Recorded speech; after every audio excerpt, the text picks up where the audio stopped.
मेरे पूर्वी चंपारण लोकसभा क्षेत्र के मेरे भाइयों, आपका वोट फिर बर्बाद हो गया। आप पिछले 5 बार से 6 बार से लगातार आपका वोट बर्बाद होता चला आ रहा है। एक ही गलती को बार बार किया जा रहा है। मेरे पूर्वी चंपारण लोकसभा क्षेत्र के मेरे मुसलमान भाइयों, आपको मैं पहले कई बार बता चुका हूं कि आपको इस बात को समझना पड़ेगा कि राजनीति होता कैसे, पहले आपको सीखना पड़ेगा। और ये जो मेरे भाई जो घूम रहे थे गली मोहल्ले में, फलाना को वोट दे दीजिए, शिलाना को वोट दे दीजिए, तो काहे नहीं जितवा लिए हैं? जितवाना चाहिए था ना भाई। सिर्फ हो हल्ला करने से नहीं होता है। एक ही गलती को आप 6 बार लगातार 7 बार लगातार गलती किए हैं, तो इसको गलती नहीं कहा जा सकता है, इसको कुछ और नाम दिया जा सकता है, लेकिन ये गलती नहीं है। आपको समझना पड़ेगा। 50% हमारे मुसलमान भाई हमारे पूर्वी चंपारण लोकसभा क्षेत्र में, जिनको यही नहीं पता है कि वोट देना क्यों है और वोट देना किसको है। बस कोई कह दिया कि फलाना को वोट दे देना है, जाकर फलाना को वोट दे के बर्बाद हो गए। अब आज उसका हिसाब कौन देगा? आज 6ठी बार 7वीं बार आपसे यह गलती हुई है, एक बार नहीं। पिछले 30 साल 25 साल से आप हराने की कोशिश कर रहे हैं, भारतीय जनता पार्टी के उम्मीदवार को नहीं हरा पा रहे हैं और आपका लगातार वोट बर्बाद हुआ है। अब इसका जिम्मेदार कौन देगा? तो यहाँ तो वैसी साहब भी नहीं लड़े हैं, यहाँ तो MIM का कोई कैंडिडेट भी नहीं लड़ा है,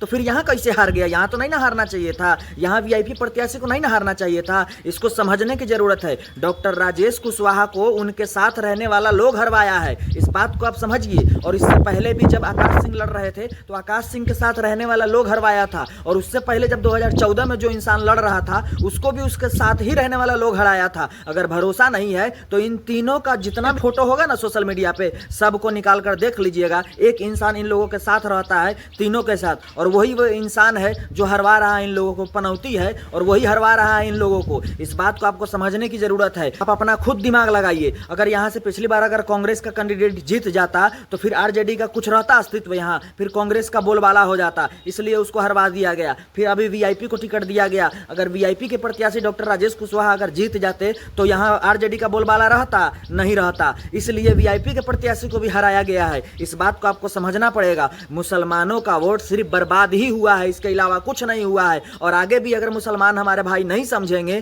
तो आपका वोट बर्बाद ही होगा। किसी के कहने पर वोट मत दीजिए, आप पहले खुद अपना सूझबूझ लगाइए कि किस तरह से हमको कहाँ वोट देना है। फलानवा कह दिया फलानवा को वोट दे दीजिए, चिलनवा कह दिया चिलनवा को वोट दीजिए, और हार गया, फिर इसका जिम्मेदार कौन लेगा? आपका पूरा वोट बर्बाद हुआ है। यहाँ से कोई चुनाव लड़ा, दूसरा तो कोई चुनाव नहीं लड़ रहा था, आप लोग पूरा का पूरा वोट दे दिया। 2.5-3 लाख मुसलमानों का वोट तो चला गया डॉक्टर राजेश कुशवाहा को। अब तो उधार गए, अब क्या करिएगा आप लोग?